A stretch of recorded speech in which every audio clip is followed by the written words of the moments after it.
After my mom's divorce, she remarried into the Rockwell family, and that was how I ended up with a stepbrother, Adam Rockwell. For a few years, we lived together under the same roof, treating each other with the easy harmony of brothers. I thought life would stay that calm forever. But then my good-for-nothing father got behind the wheel one night, and in a single reckless accident, he killed both my mother and Edward Rockwell. From that moment on, I became the son of the man who had murdered Adam Rockwell's father. Shame burned through me, and I couldn't bear to stay in the Rockwell household any longer. I packed my things and chose to board at school instead. Later, after a fight with classmates landed me in the police station, Adam Rockwell showed up. He dragged me back to the Rockwell home and told me to just focus on studying. But Adam Rockwell, since you stepped in for me this once, don't think you'll ever get to cast me aside again. Welcome to He History channel. Subscribe to follow all our latest adventures. Story begins. When I first arrived at the Rockwell house, I was like a hedgehog with all its quills raised. For over a decade I had lived in poverty, never once experiencing the kind of wealth and ease that surrounded me there. The gap was so vast, I didn't know how to exist in it. All I could do was mask my unease with coldness. But Edward Rockwell was kind to me, gentle, courteous, generous with money. And Adam Rockwell, raised in that kind of warmth, carried himself like the perfect gentleman. The first summer he came home from college, he stepped through the door and greeted me with a mild smile. "Hello, Justin. I'm Adam Rockwell. You can just call me Adam." He was unfailingly gentle. Even when I met him with indifference, he still carried out the duties of an older brother. He introduced me to people, brought me into circles I had never dreamed of belonging to, and taught me the rules of navigating the world. Slowly, Adam became the person I relied on the most. Whenever I did well, he would smile and ruffle my hair. A small gesture, but one that meant recognition. Then, in the third year of my mother's marriage into the Rockwell family, disaster struck. My gambling addict father somehow found out where we lived. One night, he rammed a truck straight into Edward Rockwell's car. Both Edward and my mother were killed instantly. My father was sentenced to death. The last time I saw him in prison, his face twisted in a demonic grin, like some specter crawling out of hell. "Even if I die, I'll drag your mother down to hell with me." I shook uncontrollably. If not for the guards present, I would have hurled myself at him, ready to end us both. In that moment I realized, his blood ran in my veins too, that same cruelty, that same violence. Back home, the memories I had buried began to rise. There was a time when things weren't so dark. My parents had proper jobs, and our family had been happy, warm. But then my father discovered gambling, and greed devoured him. Debts piled up, the house and car were sold off, and everything collapsed. The mask of the gentle father tore away, revealing a predator. When he lost at cards, or when he drank, he'd unleash his rage at home. My mother and I became his punching bags. The belt would come out, lashing at me, until my mother threw herself over me to take the blows. Once, when she wasn't home, he stumbled in reeking of alcohol. His curses filled the air as he kicked the door open. "It's your fault, you little bastard. You ruined my luck tonight. Admit it, you were born to curse me." He hurled me to the floor with such force that pain exploded through my body. Before I blacked out, I swore to myself, one day I'll kill him. When I woke up, I was in a hospital bed. My mother was at my side, crying. She had thought of leaving him, but he threatened to slaughter her whole family if she dared. That nightmare dragged on for years. By the time I reached middle school, my body had shot up. I was taller, stronger. One night, when he raised his belt against my mother again, I punched him so hard he crumpled to the floor, blood streaming from his nose. For a while, he quieted down. But scum will always be scum. Another time, when I wasn't home, he beat my mother until she convulsed on the ground. I walked in to see her collapse there and snapped. I grabbed a kitchen knife, eyes burning, ready to kill him. The blade missed his head and sank into the wall. The madness in me must have terrified him, because he cursed his way out the door. Later, I forced him to divorce my mother. "I'm a minor," I told him while grinding the knife against a whetstone. "If I kill you, I won't go to prison." He believed me. Like all cowards, he preyed on the weak but cowered before the strong. On the day of the divorce, my mother held me close, weeping. "Baby, I'm so sorry. I didn't choose a good father for you. But from now on, I'll give you a better life." She was beautiful and capable. With me at her side, she moved to Sea City, carved out her place, and began to thrive. Freed from him, she bloomed. One day at dinner, she asked carefully, "Justin, if mommy finds someone new, would you be okay with that?" And before I could answer, she rushed to add, "If not, it doesn't matter. I'm already happy just being with you." I was quiet for a long time. But I'd noticed her lately, smiling more, humming tunes, coming home with flowers. I wanted her to have happiness, and I would protect her no matter what. Finally, I nodded. Edward Rockwell was a refined man, widowed long ago, who had raised Adam alone. Only once Adam was grown did he think of remarrying. He treated my mother with tenderness and devotion, an iron-willed businessman outside, but at home, orbiting her like she was his son. For the first time, she lived a life filled with joy. Sometimes I thought, no wonder Adam turned out the way he did, gentle to his core. Unlike me, with violence carved into my bones. Maybe my father had been right. Maybe I was cursed. I lost my mother and I cost Adam his father. I owed him too much. Though Adam never blamed me. He stepped seamlessly into his father's place at the head of the Rockwell family, grieving yet still mindful of me. But I couldn't bear to stay. I packed my bags and chose to board at school. Adam even asked if I had enough money. I said I did.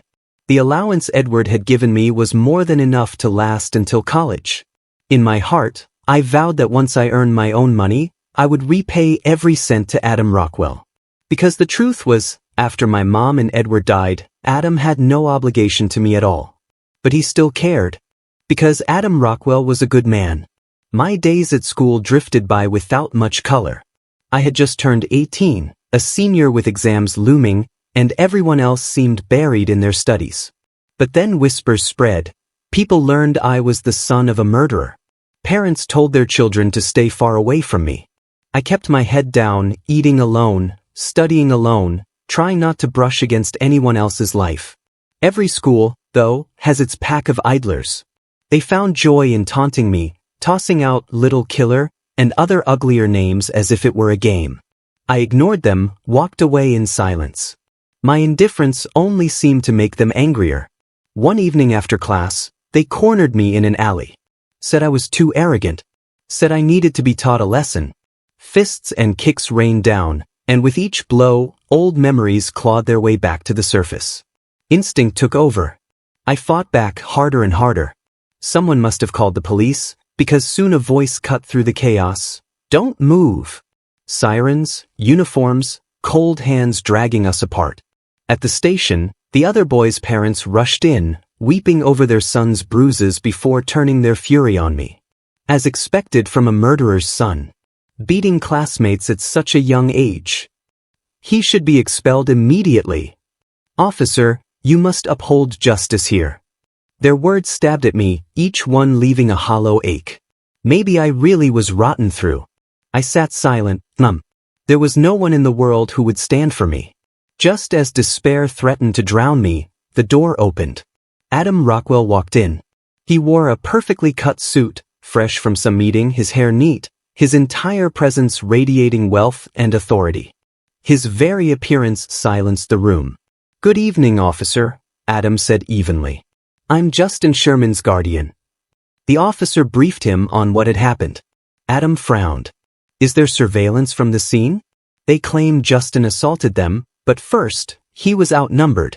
Second, couldn't they have agreed on a story beforehand?" The officer hesitated, then nodded. "Yes, checking the footage would be safest." The other parents erupted again. "He's the son of a murderer, what wouldn't he do? Like father, like son. My boy is covered in injuries. You must compensate us." Adam's gaze cut across them, cool and sharp. "If it turns out to be our fault, compensation won't be an issue. But if your children are in the wrong, then money won't be enough." That shut them up. Step by step, Adam crossed the room to me. Light from the doorway spilled behind him, making him look almost otherworldly. He reached out, his hand warm as it landed on my head, just like always. "Let me see how badly you're hurt," he said gently. I shook my head, dazed. "It was them. They started it. I only fought back because I had no choice." I thought he'd doubt me.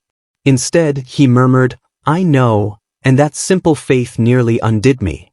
The surveillance confirmed everything. It showed them trapping me first, striking me before I defended myself. For the first time, I saw Adam truly angry.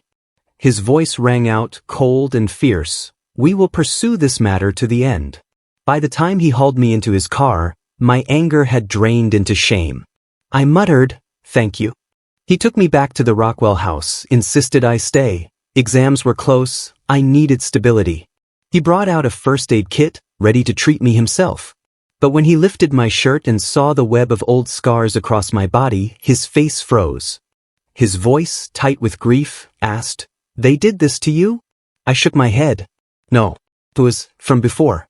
From him." We both knew who I meant. Silence stretched until Adam sighed. "The past isn't yours to carry. What adults did wrong is not a child's burden. All you need to do now is study and build your own life." He dressed my wounds carefully, smoothed down my clothes, then ruffled my hair one more time. "No matter what happens," he said quietly, "you'll always be my brother." Adam Rockwell was too good. So good it hurt because it made me never want to leave him. Adam Rockwell handled things swiftly and decisively. The boys who had beaten me were disciplined, forced to apologize before the entire school. Some transferred, others dropped out. After that, no one dared to bother me again. For the first time, I could study in peace. I had no idea how to repay him, so I poured myself into books, driven by a single thought. I wanted to draw closer to Adam Rockwell, even just a little. He was the moon, casting light across my shadowed world, the only glow I had. Adam had just taken over the Rockwell group, his schedule a whirlwind of meetings and late-night banquets. I studied late too, and whenever I heard him come home, I'd hurry downstairs in my slippers, steady him onto the sofa, and slip into the kitchen to make him a warm cup of honey water. It was the only moment in the day we had together, brief, fleeting, yet I treasured it. One night, he stumbled in far drunker than usual. He tugged at his tie, bearing the clean lines of his collarbone. The loose collar revealed skin so pale it seemed to glow, and that face, Adam's face, had always been enough to captivate anyone, man or woman alike. I held the cup to his lips, and he drank obediently. Then, without warning, his tongue flicked out to lick a droplet from the rim.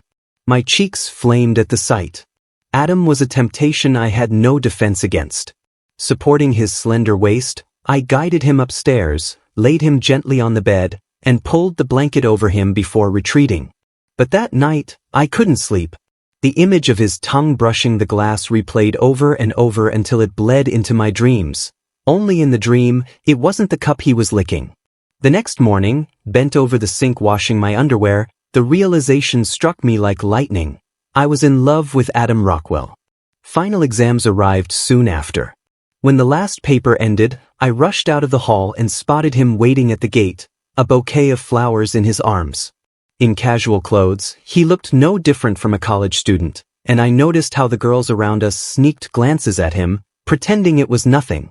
He smiled, handed me the flowers, and pulled me into a tight embrace. "Justin, congratulations on graduating." I hugged them to my chest, grinning like a fool. "Thanks, Adam." It felt as though flowers had bloomed inside me too. He took me to dinner that night. The dim light and warm atmosphere made the couples around us seem even more intimate, and I couldn't shake the illusion that I was on a date with him. When he asked about my future plans, I told him I wanted to apply to a university's computer science program. It was his alma mater, and I longed to walk the same halls he once had. He smiled at my choice, nodding in approval. "It's a solid field. You'll do well."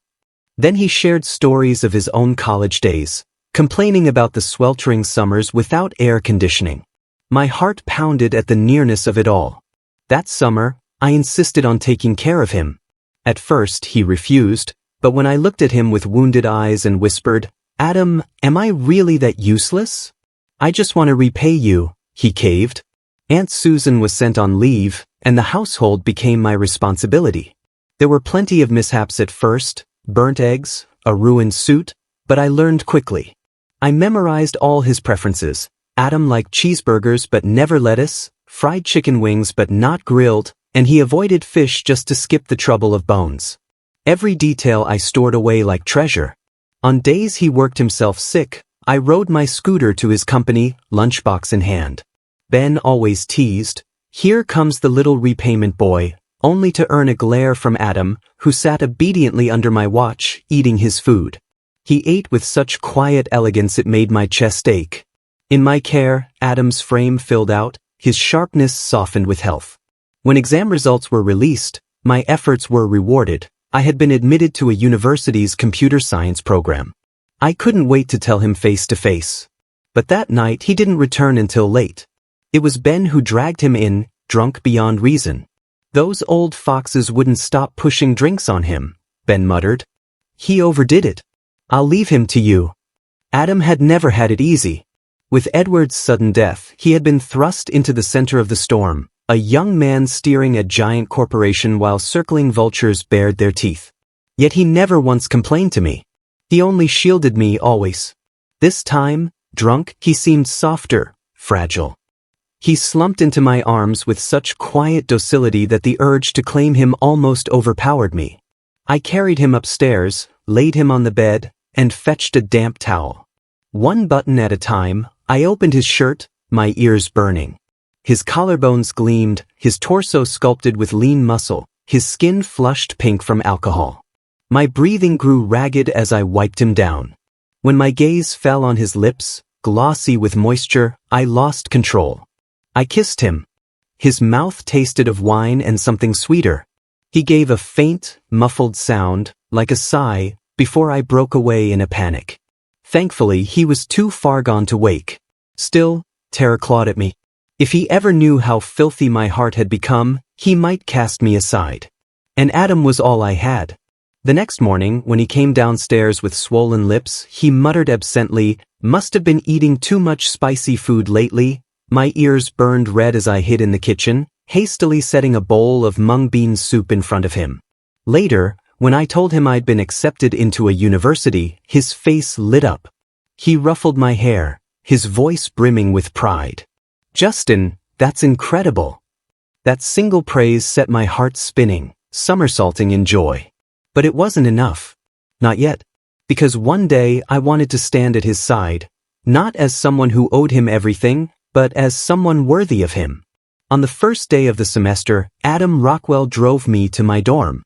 He even brought gifts for everyone in the room, politely asking them to look after me. Overnight, my status skyrocketed.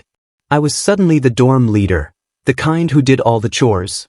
A university's schedule was relentless, and on top of classes I threw myself into every competition and activity I could find. I wrung every drop of opportunity out of the campus, building myself up, because I knew exactly who my goal was, Adam Rockwell. In that spinning top whirl of busyness, my visits to the Rockwell house grew rare. One afternoon, with no classes and the seasons shifting, I decided to stop by and pick up some clothes. The moment I walked in, I saw a bow tie lying on the floor. Up the stairs, a discarded suit jacket. As I approached Adam's bedroom door, I heard the low, breathless sounds of something intimate. What I saw next burned into me forever. Adam Rockwell was sprawled in the bathtub, shower spray cascading over him. His shirt clung to his torso, tracing the hard lines of his abs. His lips parted on a low, helpless moan. Heat shot through me, starting low in my belly. When he saw me, a flicker of clarity crossed his eyes, rare panic tightening his features. "Justin, don't look, go out." But I was already beyond reason. Ignoring his words, I hauled him out of the tub. Judging from his reaction, someone had drugged him. Adam Rockwell was young, brilliant, beautiful. Men and women both threw themselves at him. He'd always kept himself untouched, but that only made some people resort to uglier tricks. I lifted him onto the cool marble of the vanity. The chill against his skin made him tremble and lean unconsciously into me. He didn't yet understand the danger, his face flushed, pushing weakly at me. "Justin." He had no idea how seductive he was like this. I couldn't stop myself. I pried his lips open and tasted him, sweetness under the bitter scent of whatever he'd been given. My kisses trailed lower. He tried to pull away, but he had no strength left, melting entirely into my arms. I carried him to the bed. When the drug finally wore off, Adam Rockwell's voice was hoarse with exhaustion. "Justin, I'm your brother." I don't know where the courage came from. "Adam Rockwell, I love you." He covered his face, as if stunned things had gone so far. He drew in a long breath, forcing calm into his tone. "Everything that happened today, I'm going to pretend it never happened. You still have a long road ahead. Don't throw it away." Dragging my suitcase out of the Rockwell house, I felt like a stray dog with no home to return to. Adam Rockwell, I wasn't acting on impulse. I'd wanted this for a long time. Adam Rockwell didn't want me anymore. With that realization, I hurled myself into work like a madman. I aimed straight at gaming. Together with 3 dorm mates, we developed a small mobile game. The addictive music and gameplay made it unexpectedly popular. We sold it to a major company for a high price and used the money to found our own studio, moving on to a full-scale online game. Everyone harbors a dream of magic. Ours was to build a fantasy MMO. We coded night and day, chased investors, until at last it launched. On the giant screen at World Trade Plaza, a silver-haired mage chanted under a storm of runes. A red-robed sorceress descended from the sky and hurled a blazing fireball. Light and shadow exploded, spell circles spun, and the dazzling duel froze at its peak. Slowly, black ink characters emerged. Where there's magic, there's adventure. By luck or timing, the game caught fire among fantasy lovers, opening the market for us. I became busier and busier. Opening my phone, the pinned chat showed a familiar avatar. I tapped it and began typing. "Adam, my game is live." Scrolling up revealed a forest of green bubbles. "Good morning." "Good night." "I miss you." Snippets of daily life. Ever since being thrown out, I'd been sending these messages, turning Adam into a silent tree hollow, whispering into it day after day. He'd never blocked me, but he'd never replied either. A silent refusal. The thought left me hollow. Just when I assumed he wouldn't answer this time either, a rare white bubble appeared. "Congratulations." My throat closed up.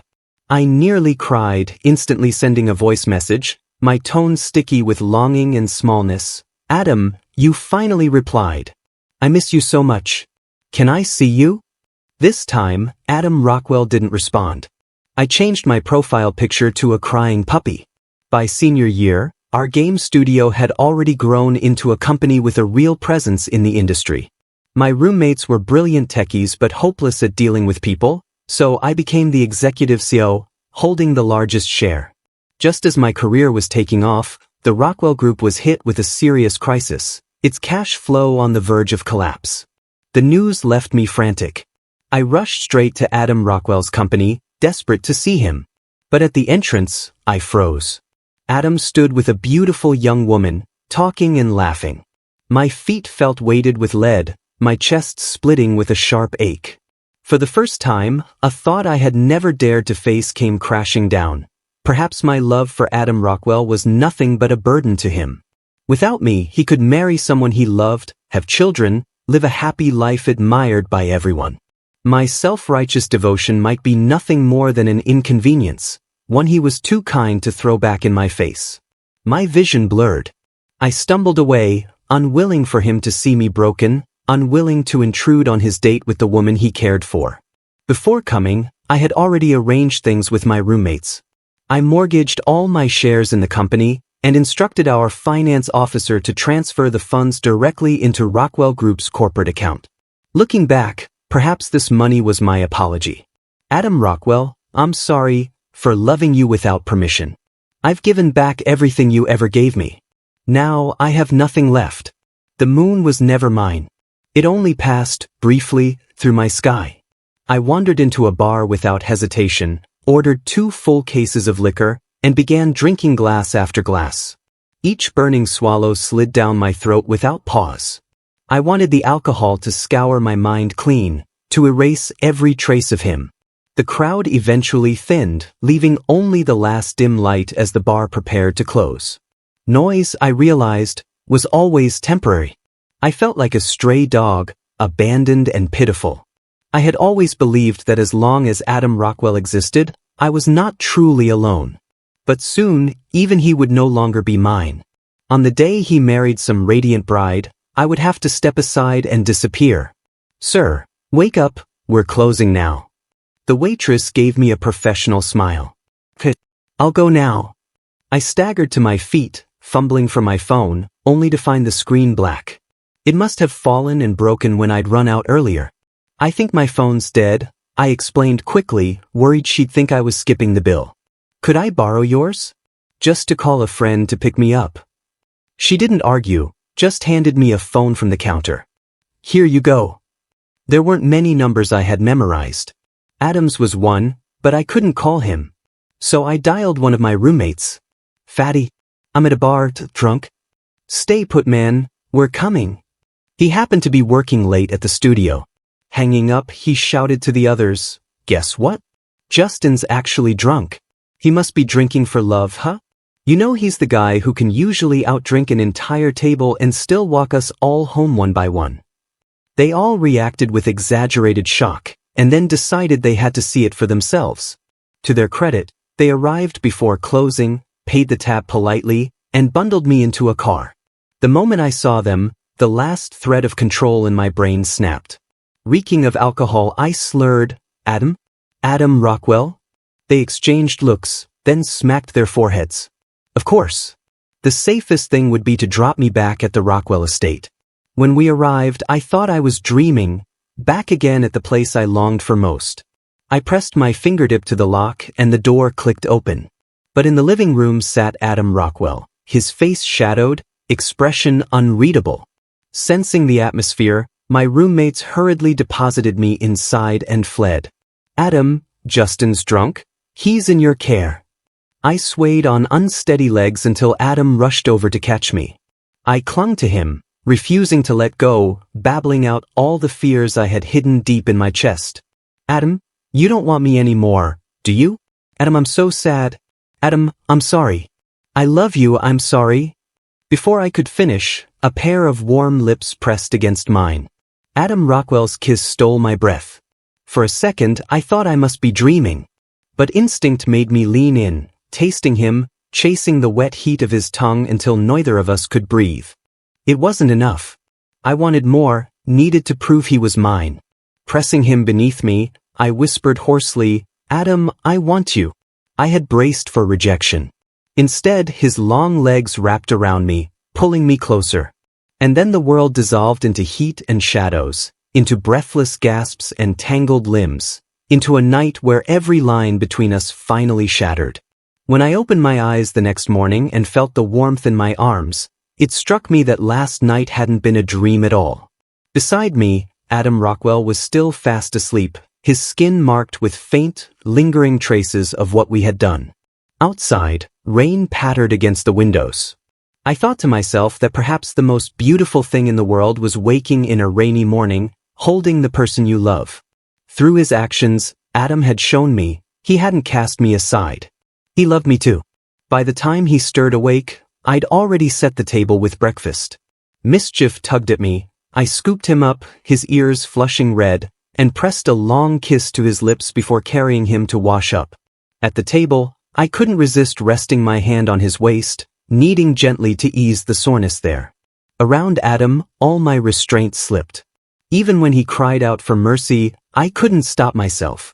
Afterward, his phone rang. He spoke quietly into it, then set it down and fixed his gaze on me, his eyes burning. "Come here." Like an eager pup, I hurried over, only to be pulled onto the sofa and kissed breathless. But soon I flipped the script, pinning his wrists above his head and kissing him until he was gasping. "You mortgaged every last share you owned," Adam said hoarsely, voice tight with emotion. "Were you planning to live on air?" He knew. When I'd learned of Rockwell Group's crisis, I had rushed to the bank and staked all my equity as collateral. The studio was doing well enough that the loan came through, a sum just enough to fill the gap. When I first arrived at the Rockwell home, I had nothing. Everything I had, Adam and his family had given me. Now I was only grateful I finally had the means to help him back.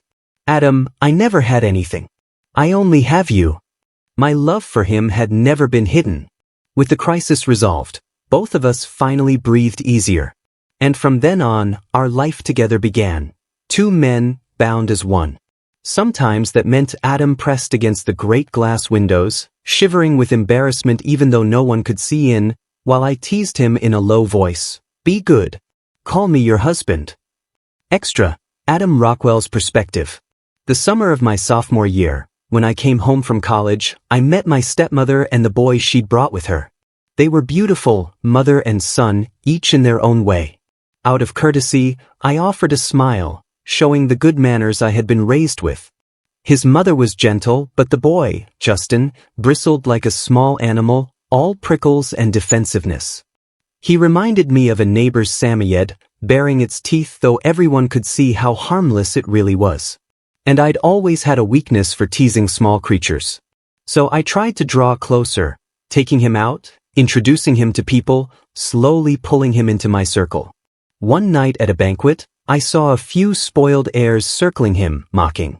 I nearly lost control. I shoved in, fists flying, and left them with bloodied faces. Justin is my brother, I declared coldly. Insult him and you insult me. After that, no one dared touch him again. He was mine to protect. From then on, my silly little brother trailed after me everywhere, chirping, Adam. Adam. And somehow, I didn't mind. Then came the crash that shook C-City. The head of the Rockwell group, my father, was killed by a drunk and worthless man. Overnight, I had to grow up. I took over the company with no time even to grieve. Justin asked to board at school, and I agreed. I had no hours to spare, and I feared the house would only reopen his wounds. But even then, I instructed my secretary to keep tabs on him.